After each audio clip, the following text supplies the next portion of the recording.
Hello friends, আসসালামু আলাইকুম। নতুন একটি ভিডিওতে আপনাদের স্বাগতম।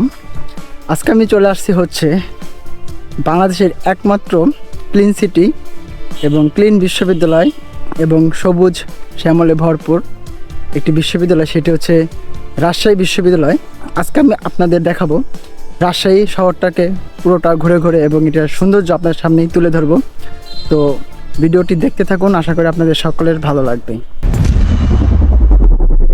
বিশ্ববিদ্যালয়ের প্রধান গেট থেকে একটু সামনে এগোলে চোখে পড়বে একটি গোল চত্বর এবং এ পাশেই রয়েছে একটি বিশ্ববিদ্যালয় প্রতিষ্ঠার সুবর্ণ জয়ন্তী স্মারক। বিশ্ববিদ্যালয় কেন্দ্রীয় জামে মসজিদটি সুপরিসর ও সুন্দর তুর্কি স্থাপনায় সমৃদ্ধ এবং এখানে একটি ইসলামিক পাঠাগার রয়েছে। একটু সামনে এগোতেই চোখে পড়বে এই শহীদ মিনার এবং শহীদ মিনারের সামনেই মনোরম পরিবেশে অবস্থিত এই ভবনটি বাংলাদেশের সর্বপ্রথম মুক্তিযোদ্ধা ভিত্তিক জাদুঘর। বিকেলের টাইমটায় আসলে আশা করি সবার ভালো লাগবে। এবং শহীদ মিনারের উত্তর পূর্বে কেন্দ্রীয় ক্যাফেটেরিয়া এবং এই বিশ্ববিদ্যালয়ে রয়েছে বিশাল স্টেডিয়াম, বাংলাদেশের একমাত্র পূর্ণাঙ্গ বিশ্ববিদ্যালয় স্টেডিয়াম এটি। বোটানিক্যাল গার্ডেনের পাশে রেল লাইন, এরপর ক্যাম্পাসের উত্তর গেট পেরিয়ে ডান দিকে চারুকলা অনুষদ, যেখানে বিভিন্ন ধরনের শিল্পকার্য চোখে পড়বে। এখন আমি যে জায়গাটিতে আছি সেটি হচ্ছে রাজশাহী বিশ্ববিদ্যালয়ের সেন্ট্রাল মসজিদ। খুবই সুন্দর চমৎকার একটি মসজিদ। এরকম সুন্দর এবং এরকম পরিষ্কার পরিচ্ছন্ন শহর আমি বাংলাদেশে আর কোথাও দেখিনি। খুবই সুন্দর একটি শহর এবং খুবই সুন্দর একটি পরিবেশ। এখন আমি যে রাস্তাটি দিয়ে হাঁটতেছি এটাকে বলে প্যারিস রোড, কারণ রাস্তাটি খুবই সুন্দর এবং প্যারিসের মতো দেখতে লাগে, যার কারণে এই রাস্তাটির নাম দেওয়া হচ্ছে প্যারিস রোড। রাজশাহী বিশ্ববিদ্যালয়টির নাম করা রাস্তা হচ্ছে এটি। আর এই বিশ্ববিদ্যালয়টি 1953 সালে প্রতিষ্ঠিত করা হয় এবং বাংলাদেশের ভিতরে এটি হচ্ছে দ্বিতীয় প্রাচীন বিশ্ববিদ্যালয়গুলোর মধ্যে একটি। অনেক চমৎকার একটা জায়গা এবং পরিবেশটা খুবই সুন্দর। তো এখানে পড়াশোনা করার যে একটা মন মানসিকতা তৈরি হয়, তো আপনাদের সবার দাওয়াত রইল, আপনারাও আসবেন এবং আমার বন্ধু সে বারবার আসুক রাজশাহী বিশ্ববিদ্যালয়, সবাই ঘুরতে আসুক, অনেক এনজয় করবেন আশা করতেছি। ধন্যবাদ। তো আপনারা চাইলে এখানে এসে ঘুরে যেতে পারেন। রাজশাহী অনেক জায়গা আছে ঘোরার, তো ঘুরে দেখার মতো আপনাদের আমি দেখাচ্ছি। তো আমাদের নেক্সট ডেস্টিনেশন হচ্ছে রাজশাহী কলেজ। সেটি খুবই চমৎকার একটি কলেজ, আমি যতদূর জানি বা শুনেছি দেখেছি। তো এখন আমরা সেখানে যাচ্ছি, তো চলুন আপনারাও আমার সাথে। এখন আমরা যাচ্ছি 150 বছরের পুরনো বাংলাদেশের সবচেয়ে সুন্দর কলেজটি দেখতে। এটা এই রাজশাহী শহরেই অবস্থিত এবং এই কলেজ রাজশাহী বিশ্ববিদ্যালয়ের থেকেও বেশি সুন্দর। বর্তমানে আমি এখন চলে আসছি হচ্ছে রাজশাহী কলেজে।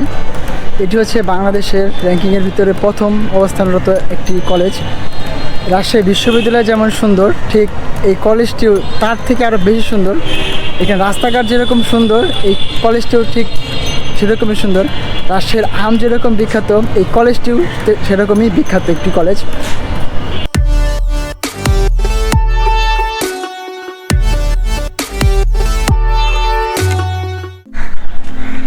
আমি বিভিন্ন সময়ে বিভিন্ন কলেজ শিক্ষা প্রতিষ্ঠানে গিয়েছি, বাট রাজশাহী কলেজটি হচ্ছে আমার দেখা বাংলাদেশের ভিতরে সবথেকে সুন্দর কলেজগুলোর মধ্যে একটি এবং সবচেয়ে সুন্দর লেগেছে আমার এই কলেজটি। খুবই সুন্দর একটি কলেজ। এটি 1873 সালে এটি স্থাপিত করা হয়। এটি বাংলাদেশের মধ্যে সবথেকে র্যাঙ্কিংয়ে 1 নাম্বার বা প্রথমে আছে এই কলেজটি। এটি বাংলাদেশের এক প্রাচীনতম তৃতীয় একটি কলেজ। ঢাকা কলেজ এবং চট্টগ্রাম কলেজের পরেই এই কলেজটি তৈরি করা হয়। কলেজটি খুবই সুন্দর একটি কলেজ। আর এই বিল্ডিংগুলো বা ভবনগুলো সবই আপনার বিদেশি যে বিল্ডিং আছে, ইউরোপের যে ভবনগুলো আছে ঠিকটা ওরকমই দেখতে, আপনারা দেখতে পাচ্ছেন। খুব সুন্দর একটি কলেজ এবং এর বিল্ডিংগুলো অনেক সুন্দর কারুকার্য এবং রং করা।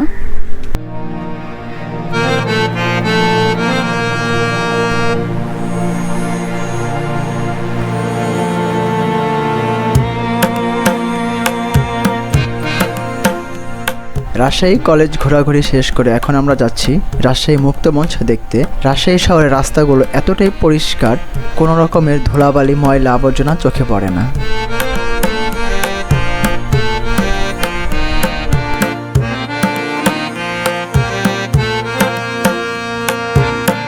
রাজশাহী কলেজ থেকে এখন আমরা চলে আসছি রাজশাহী মুক্তমঞ্চ। এটা একদম পদ্মা নদীর পাড়ে অবস্থিত। এই সামনে দেখা যাচ্ছে খোলা জায়গাটা, ওটা হচ্ছে পদ্মা নদী। আর এখানেই মুক্তমঞ্চটা, এখানে বিভিন্ন সাংস্কৃতিক অনুষ্ঠান হয়ে থাকে। কিন্তু আজকেও একটি প্রোগ্রাম হবে, যে ইনস্ট্রুমেন্ট দেখা যাচ্ছে খুবই। এই যে এটা হচ্ছে সেই রাজশাহী মুক্তমঞ্চ, এখানে বিভিন্ন প্রোগ্রাম, কালচারাল প্রোগ্রাম হয়ে থাকে।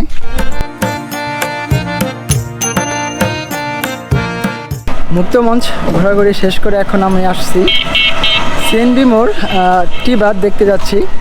আর এই রাস্তাটিও খুবই সুন্দর একটি রাস্তা। আপনারা এখানে রাস্তার দুপাশে ভ্রাম্যমান বিভিন্ন রেস্টুরেন্ট পেয়ে যাবেন, যেগুলোর খাবার খুবই সুস্বাদু হয়ে থাকে।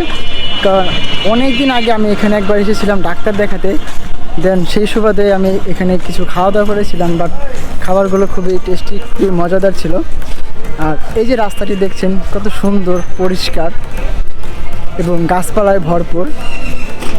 আর বিকেল টাইমটা আপনারা এখানে আসলে অনেক সুন্দর একটি পরিবেশ আপনারা এখানে উপভোগ করতে পারবেন, এবং চাইলে আপনারা এখানে খাওয়া দাওয়া করতে পারেন। এখানে বিভিন্ন দোকানপাট রয়েছে। এখন আমি চলে এসেছি হচ্ছে রাজশাহীর টি বাঁধ। এটা হচ্ছে পদ্মা নদীর পাড়ে। আসলে এটি টি বাঁধের নাম হয়েছে কারণ হচ্ছে এই যে বাঁধটা দেখতে পাচ্ছেন, আর এটা হচ্ছে টি শেপের মতো দেখতে, তার জন্য এটির নাম হয়েছে টি বাঁধ। আর আমার পিছনে দেখতে পাচ্ছেন এটাই সে হচ্ছে পদ্মা নদী আর টি বাঁধ। তো এই যে স্রোত দেখতে পাচ্ছি আমরা, এটা হচ্ছে গিয়ে ফারাক্কার পানি। ভারত প্রতি বছর বর্ষা সিজনে হচ্ছে ফারাক্কার 109টা গেট খুলে দেয়, এবং প্রতিদিন বাংলাদেশে প্রায় 13 লাখ কিউসেকেরও বেশি পানি প্রবেশ করে, যেটা শুকনা মৌসুমে কিন্তু বাংলাদেশ কয়েক হাজার কিউসেক পানিও পায় না, যেটা বাংলাদেশের ন্যায্য হিস্সা হচ্ছে 34,000 কিউসেক পানি। সেটাও কিন্তু শুকনা সিজনে আসে না, কিন্তু এখন প্রায় 13 লাখ, মানে প্রায় 100 গুণেরও বেশি পানি কিন্তু এই সিজনে আমরা দেখতে পাইতেছি এই পদ্মা জুড়ে। এবং এই স্রোতটা একদম পুরোপুরি ইন্ডিয়া থেকে সরাসরি আসে, এবং এই বাঁধের কারণে কিন্তু এই রাজশাহী শহর টিকে আছে। যদি কোনো কারণে এই বাঁধ ভেঙে যায় তাহলে কিন্তু এই পানি কিন্তু একদম মানে যে প্লাবিত হয়ে একদম যে আমাদের আবাসস্থল আছে সেটা ডুবে যাবে। আমাদের গন্তব্য এখন আইবাদ। আইবাদ যাওয়ার পথে এরকম সুন্দর একটি নান্দনিক রাস্তা আপনাদের চোখে পড়বে, এবং রাস্তার মাঝখানে এরকম সুন্দর একটি গাছ আপনারা দেখতে পারবেন।